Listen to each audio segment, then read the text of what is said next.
Yes.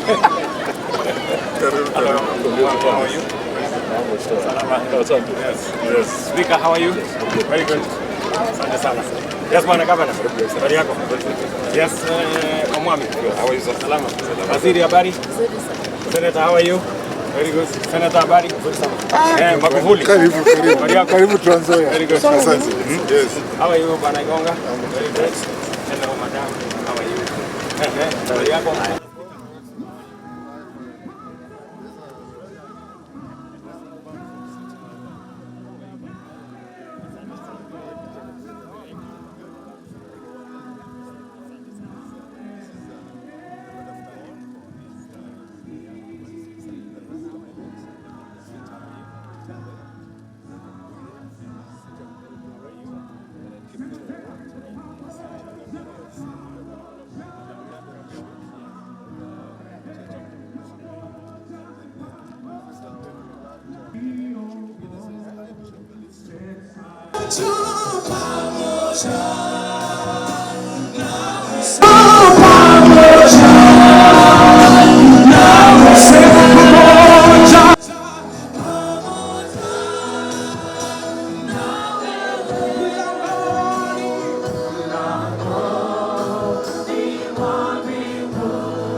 Mary, together with, of course, the children to come. But as they do that, I want to invite the... defended the sanctity of free and fair elections. A man who exemplified courage and resilience, often under immense pressure, to ensure that the will of the generations to uphold the values of truth, fairness, and justice. His contributions to Kenya's democracy. My brother Emmanuel Chebukati.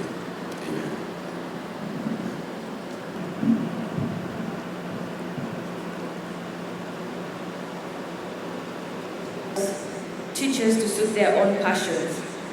And the Babutu clan, and I will invite Kutu Sotolo from the Banyore clan to... And we embrace peace at every place we go.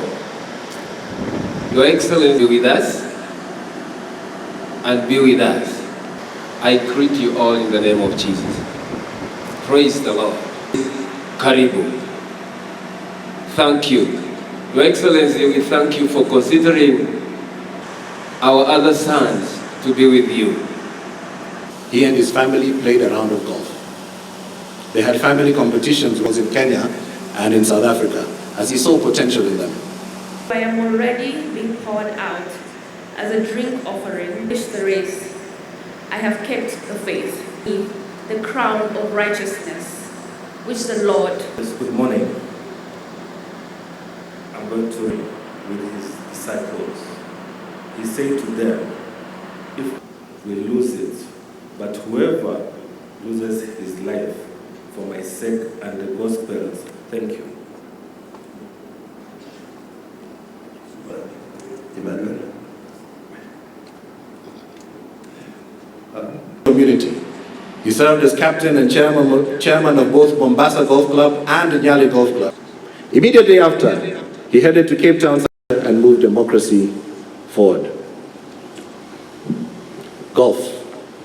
It is Wafula Chebukati, was born on Friday, 22nd December 1961, in Madisi village, Chwele location in Bungoma district, Kenya. He was the third born and first male child of John Wafula Chebukati, seated here, and Joyner Wafula, also seated here.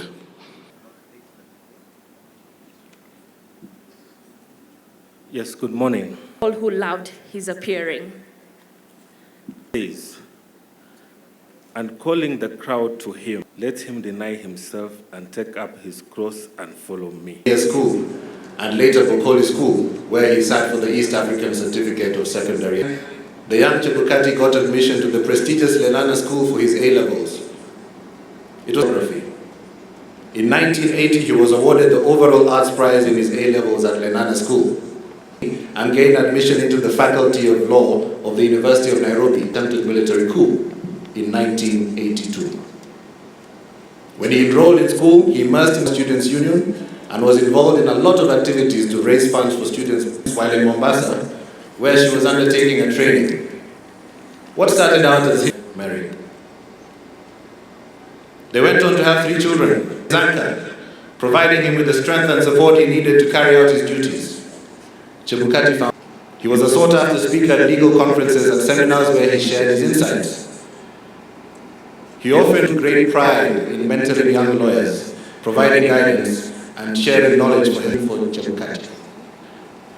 Chebukati took on numerous cases, many of which were challenging and legal challenges within the bound of the law. Chebukati loved the law and had 38 years of post-law. During his tenure, Chebukati led the IEBC through 2 challenging presidencies. Under his leadership, the IEBC championed technological advancements to enhance the result transmission portal publicly accessible, a move widely praised for promotion. There were controversies, there were disagreements, and yet he remained resolute. He faced criticism. It has been an honor. It was undoubtedly a challenging assignment, but I served my country to the best fair symposium in Lisbon, Portugal. In his address, he highlighted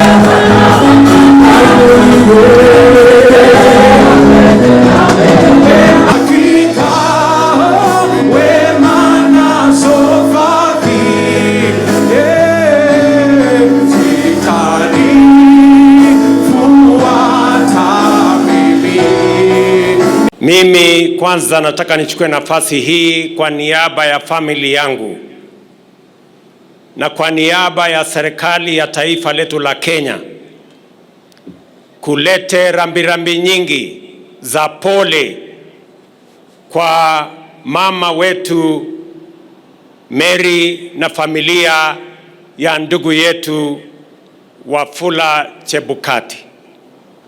Poleni sana kwa kumpoteza huyu baba,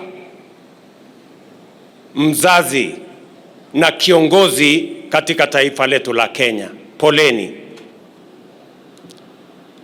Ya pili, mimi nataka niseme hapa without fear of any contradiction that Wafula Chebukati was intelligent, courageous, and a man of great integrity. Huyu Chebukati is a shujaa and a hero of our nation. I say so as the President of Kenya, without any fear of qualification, equivocation, or any doubt in my mind that that is correct. Wafula Chebukati,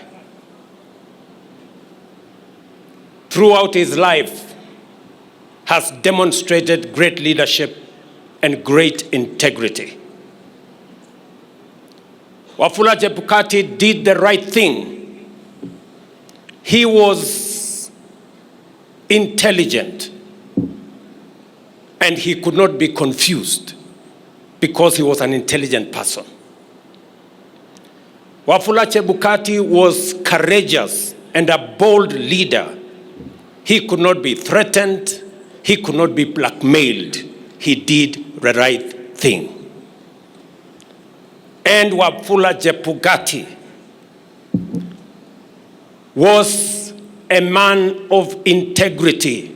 He could not be compromised. He could not be bought. He could not be bribed. He did the right thing. And therefore, on this send-off of this great leader, great man of the Republic of Kenya, I proudly say Chebukati was intelligent, he was courageous and bold, and he was a man of great integrity. Wafula Chebukati, fare thee well. Na saa zingine inasemekana mtu amepata kazi, lakini kuna wakati mwingine inasemekana kazi imepata mtu. Kwa Chebukati, nasema without fear of any contradiction, kazi ilimpata mwenyewe. Huyu Chebukati discharged his responsibility, constitutional, legal, moral responsibility as chair of IEBC with great distinction. When the history of our country and our nation is written, Chebukati will not be a footnote. He will not be a paragraph. He will not be a chapter. There will be a whole book about Wafula Chebukati. And today, here in Trans Nzoia, in this small village, we send off a great man. I am proud of the family he has brought up. I have listened to Rachel, I have listened to Emmanuel, I have listened to Jonathan. You can no doubt that he brought up a great family.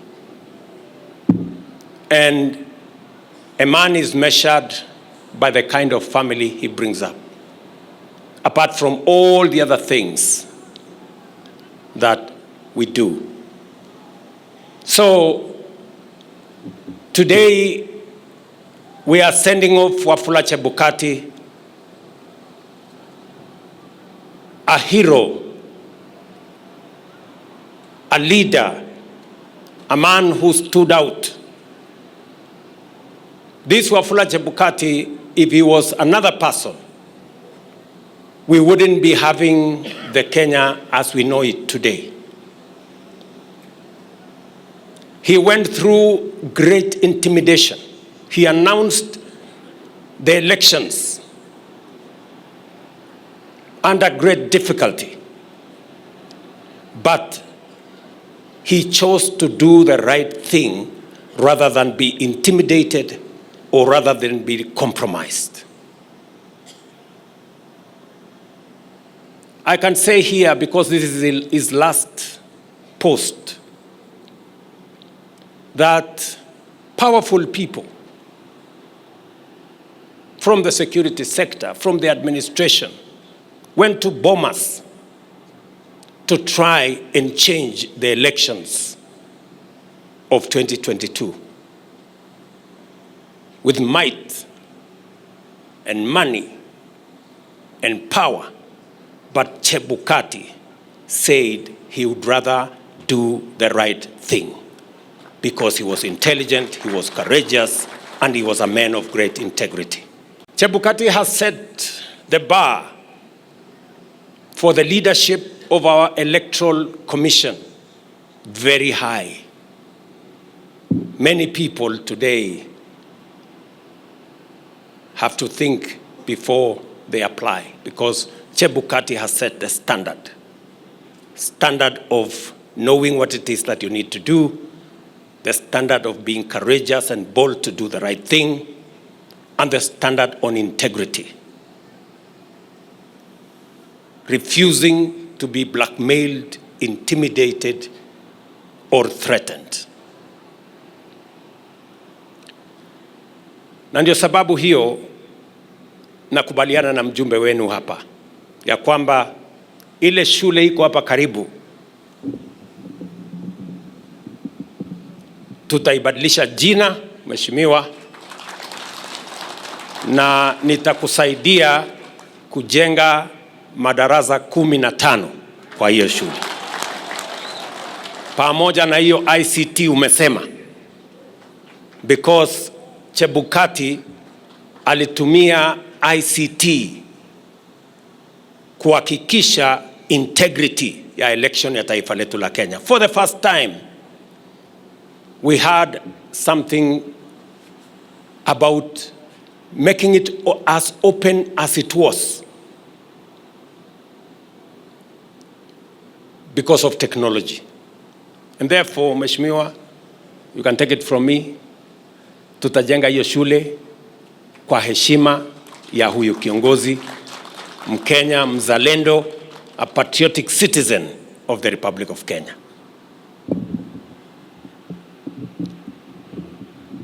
Pia nikiwa hapa kwa sababu Chebukati alitusaidia kama kiongozi wa IEBC. Tukawa na viongozi wengi. Tukachaguliwa ma MCA, tukachaguliwa wabunge, tukachaguliwa ma senators, ma governors. Sisi wote tukachaguliwa.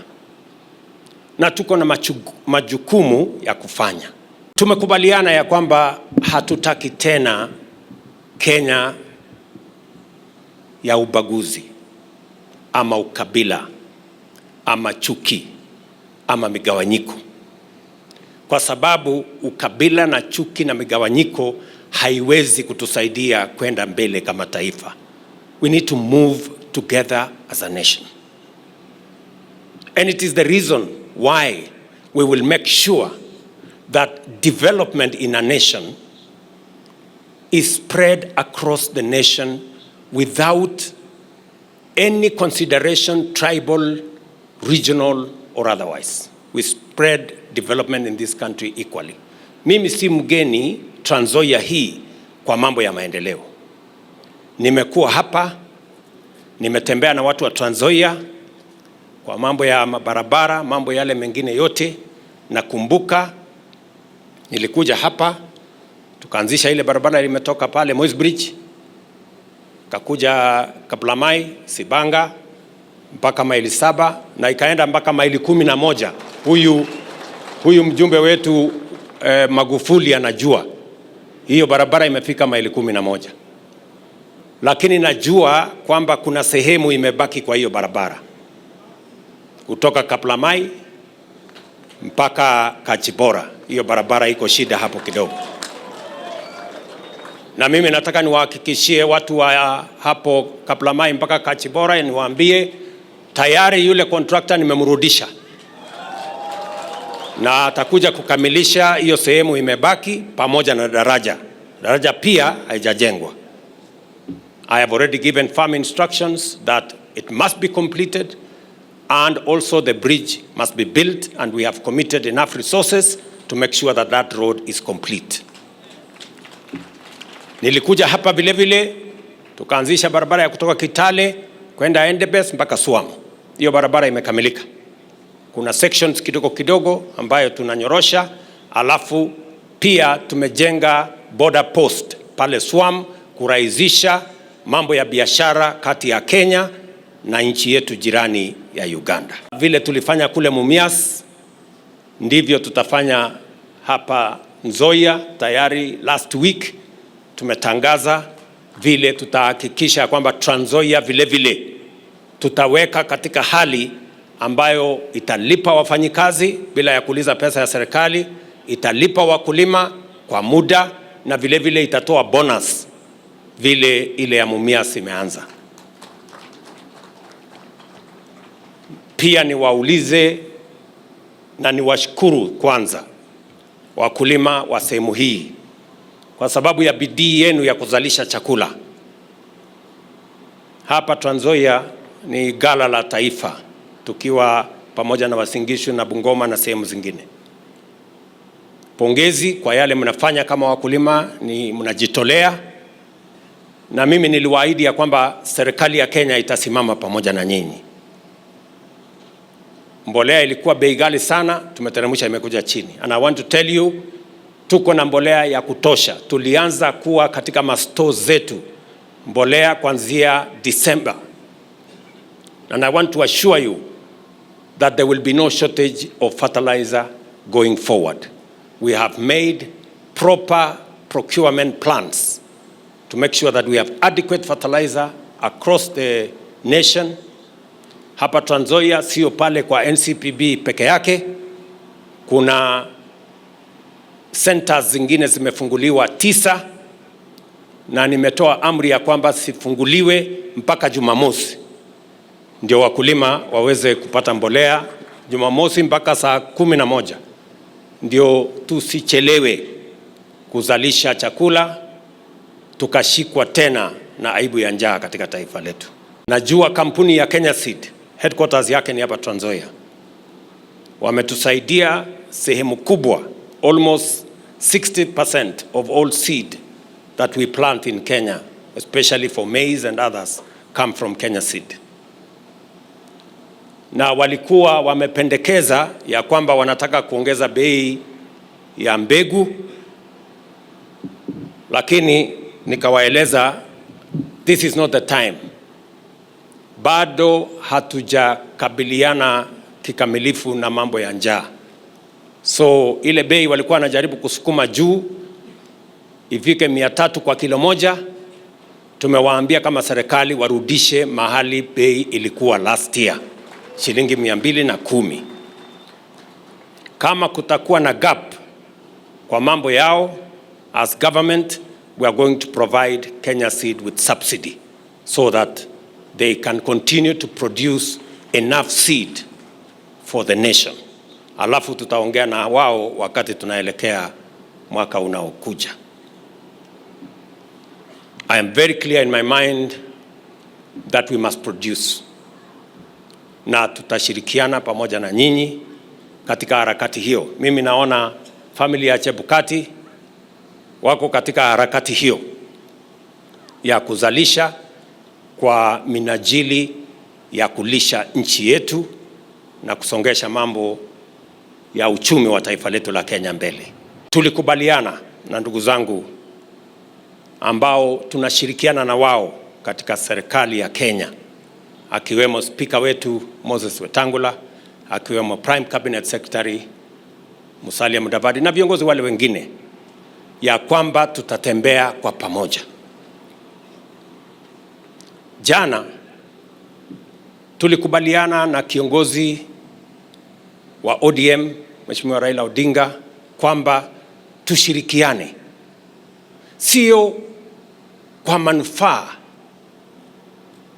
ya kiongozi fulani ama jamii fulani, ni kwa manufaa na sio kwa manufaa ya mambo ya kugawana vyeo ama manufaa eti ya uchaguzi. Hapana, tuungane ili tuweze kuhakikisha kwamba Kenya inapiga hatua ya kwenda mbele. Tupange kwa pamoja uchumi wetu, tupange kwa pamoja ajira kwa vijana wetu, tupange kwa pamoja vile tunaweza kulisha taifa na vile tunaweza kuendesha taifa letu katika hali ambapo Wakenya wote watajihisi kwamba they belong to one inclusive, indivisible, progressive nation called Kenya.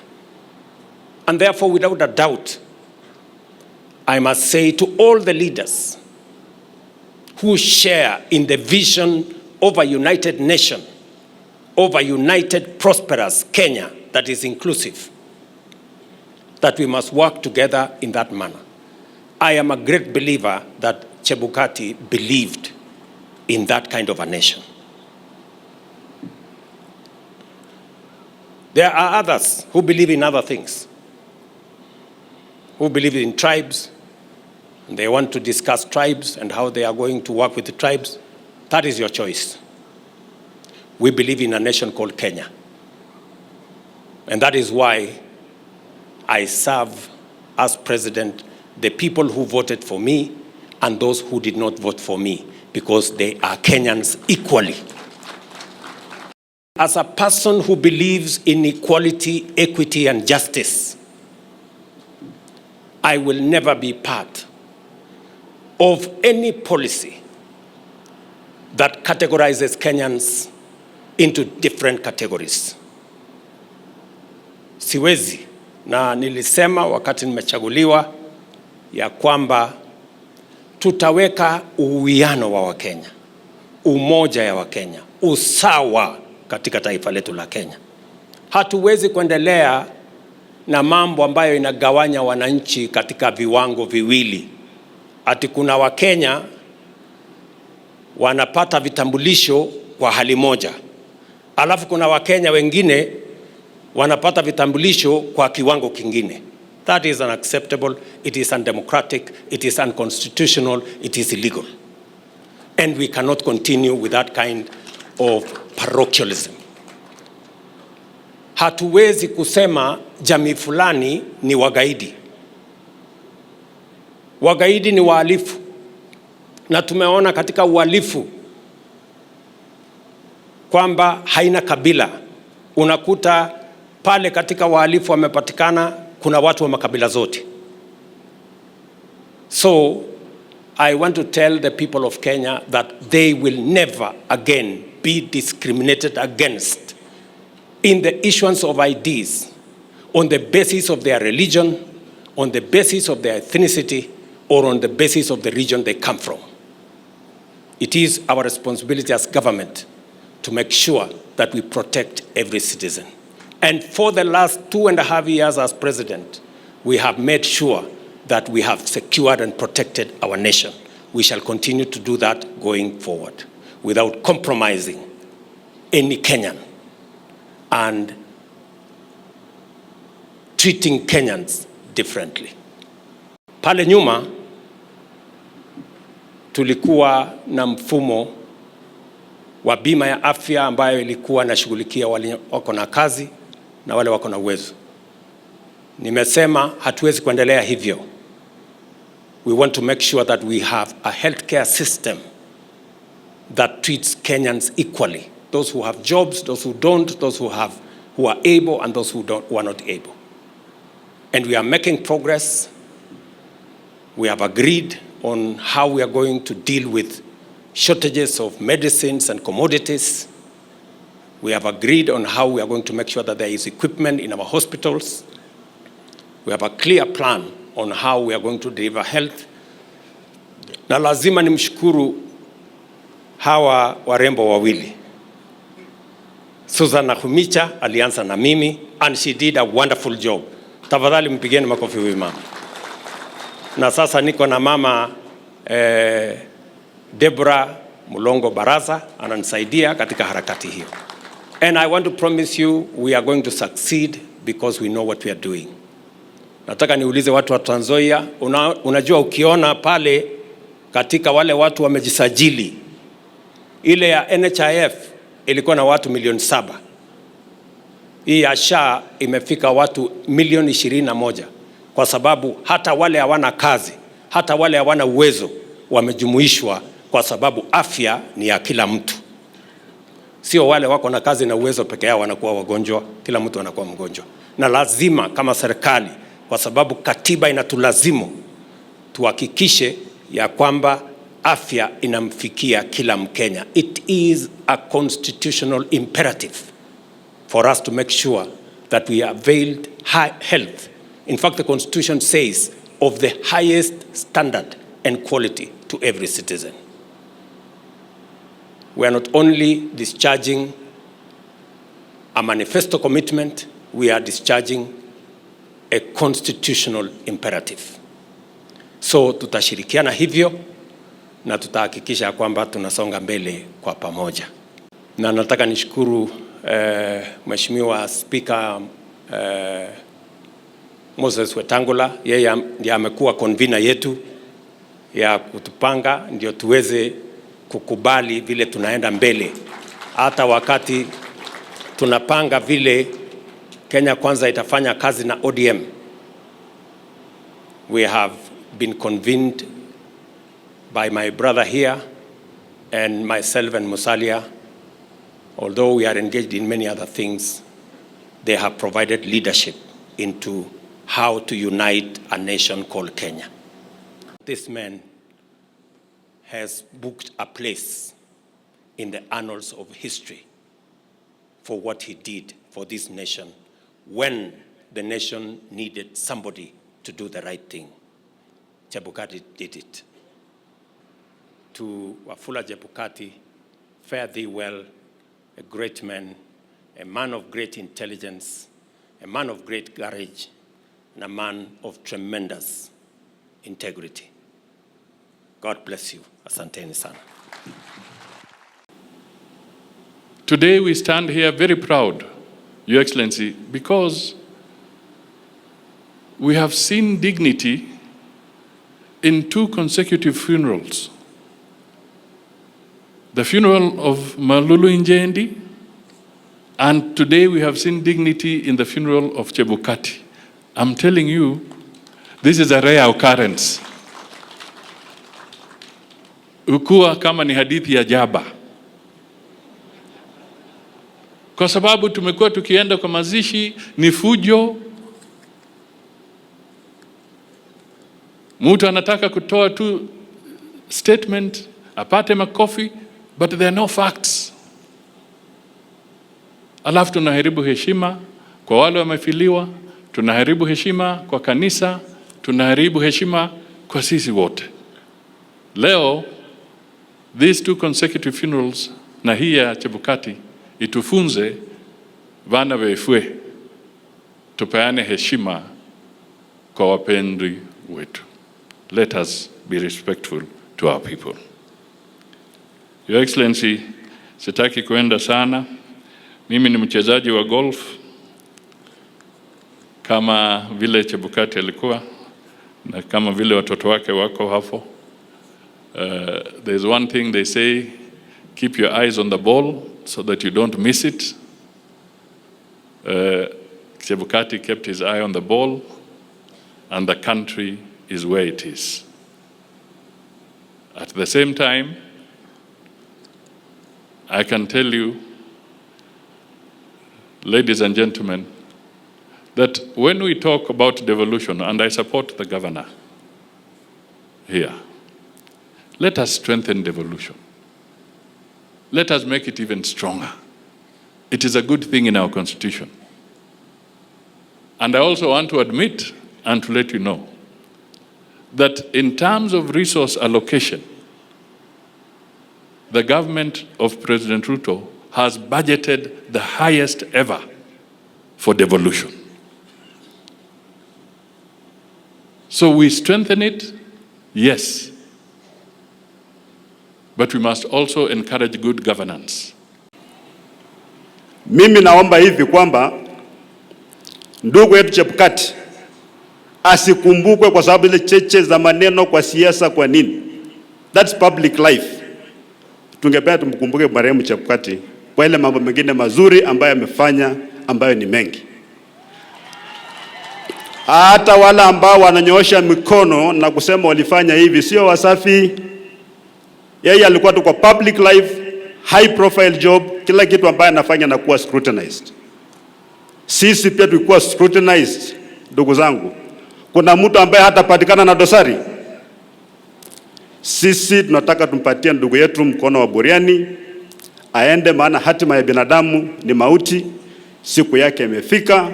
Hajafa kwa sababu alikuwa chairman wa IEBC. Hapana, hapana. Na pia kama pengine angesimama fahamu vile wengine wanasema, labda taifa la Kenya lingechomeka. Mimi naomba tu Mwenyezi Mungu aiweke roho ya ndugu yetu marehemu Chebukati mahali pema kule mbinguni mpaka ile siku ambayo tutakuja kukutana tena. These are my father's words spoken to me on the last full day we spent together. I just come back from Bilbao in Spain, where I was attending a conference. And I came back with a hat, an authentic Spanish hat that they wear during bullfighting competitions there. So when I gave him the hat, I put it on his head, and he immediately said to me, "I feel like a bullfighter already."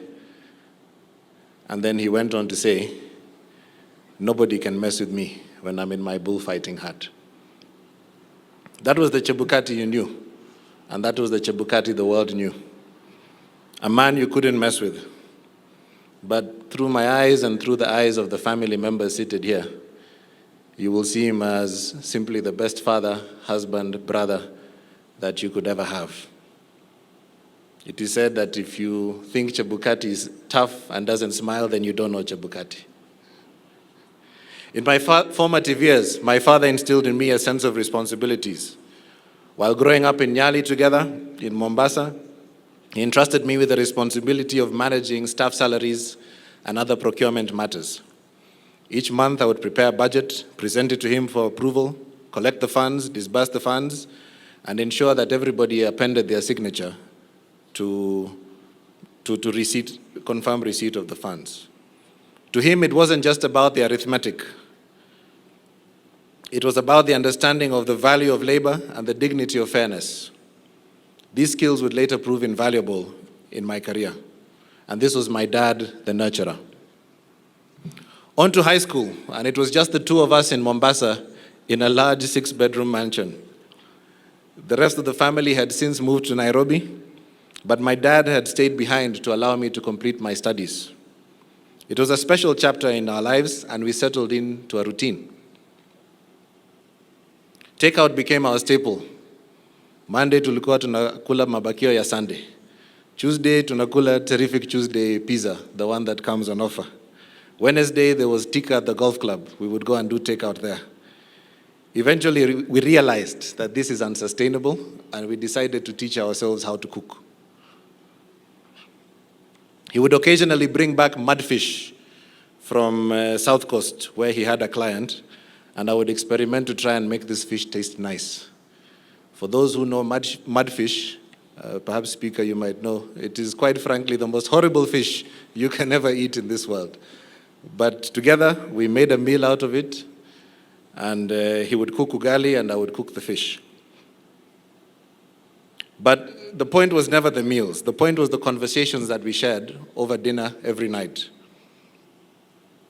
This was his way of guiding me. It was never forceful, but gentle, trusting, and with room for me to grow into my own choices. And this was my dad, the companion. Driving was another bond we shared. It started in Mombasa, where I often chauffeured him to his meetings. And over time, I became the designated family driver, much to the displeasure of my two older siblings seated here. Together, we traveled thousands of kilometers, Mombasa to Nairobi, Kitale, Njoro, and the Great Rift Valley. He was always in the passenger seat, guiding me with his steady voice. Of course, the road trips weren't without their hiccups. Whenever I hit a pothole too hard or took a turn too fast, my mother would grumble from the back seat, but he would always defend me and say, "Leave him alone.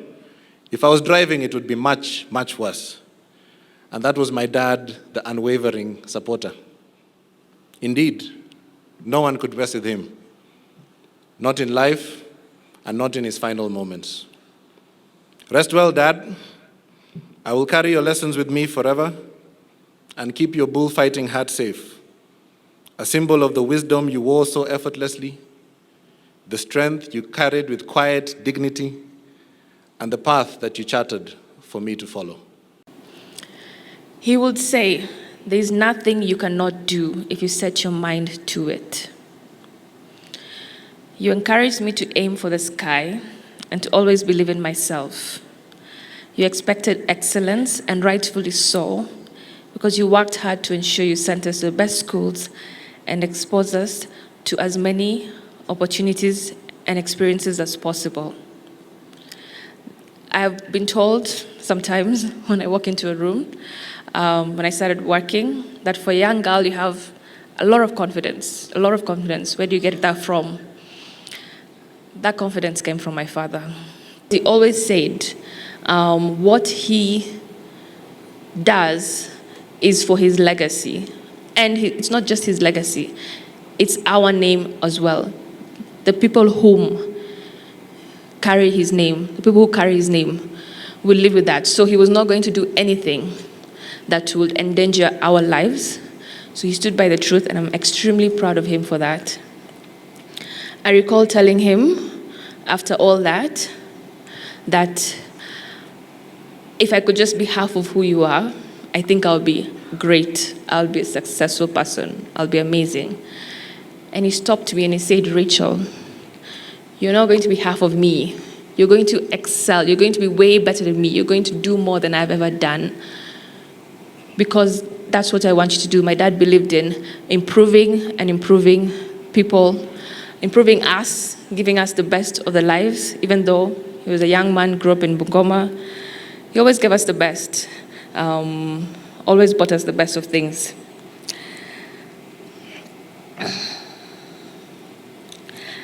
I will miss having you to speak with. I will miss your presence and your hugs. I will miss your witty sense of humor. I will miss discussing the law, politics, and international affairs with you. I will miss playing golf with you, Daddy. I will miss our weekly Sunday golf days, which are my favorite childhood memories. You'll always be my favorite golf partner because we always took the risky shot and we would often succeed because it all starts with being confident and believing in self. And when we missed the shot, we remained confident in our ability to make a remarkable recovery. Giving up was never an option, never. It did not matter how badly we were, whether we were 5 down. We always had confidence we were going to win the match play. I am eternally grateful that God blessed me with you as my father. I promise to continue to espouse the values instilled in me and to pass them over to my future children. You've been the epitome of love, love for family, love for the law, and love for country. You have lived your life with purpose, with determination, with courage, and with diligence. Your pursuit of justice is unmatched. You have broken records, defied odds, and were never afraid to stand in your truth, even if it meant being an outlier. Mimi kwanza nataka nikupongeze na niseme asante kwa ile maneno ulifanya kule jana. Sasa serikali yetu yote iko pamoja, Your Excellency, na hata hawa watu wa Trans Nzoia wengi walifurahia ile mambo ilifanyika jana. Tunakushukuru sana kwa hiyo umoja ya kusukuma serikali. Umewacha mambo yako yote, umeamua kuweka serikali ya Kenya hii mbele. Tuache mambo ya vyama, tuunganishe, tukue pamoja, alafu tusonge mbele, Your Excellency. Your Excellency, mimi naelewa sana wewe pia kando na familia. Your Excellency, umepoteza shujaa. Na Your Excellency, kusema ukweli, na kila mtu anajua hapa, Your Excellency, kama huyu jamaa hangesimama kwa ukweli na kidete, Your Excellency, hata wewe ungezama. Lakini sini ukweli wa watu wangu, alisimama kwa ukweli. Hakukubali vile mama amesema hapa, aliona amewekewa bunduki, mtu amepoint bunduki kwake, intimidations, lakini alisimama kwa ukweli. Na ndio maana serikali yetu iko hapa. Viongozi wetu hapa Trans Nzoia. Trans Nzoia hii imekuwa kaunti ya amani kuanzia kitambo. Mimi naomba kama seneta wenyu ambaye mlichagua na viongozi wenzangu, sisi hatujui ukabila hapa Trans Nzoia. Please, whatever is happening in this county imekuwa vibaya. It will take us back to clashes. Mimi naomba tukue familia moja, jamii moja, viongozi. Tuache kugawanyisha hawa watu kwa msingi ya kikabila. Na hiyo ndio mambo His Excellency ametukataza. Tunaomba tafadhali, tuungane pamoja, tufanye kazi pamoja, tutembee kama Trans Nzoia moja. Tunaomba. Kwa hayo machache, nataka niseme tena, familia, pole, pole, pole sana. Mama Mary, pole, pole sana. Hutulia msakulu. Mwenyezi Mungu awabariki.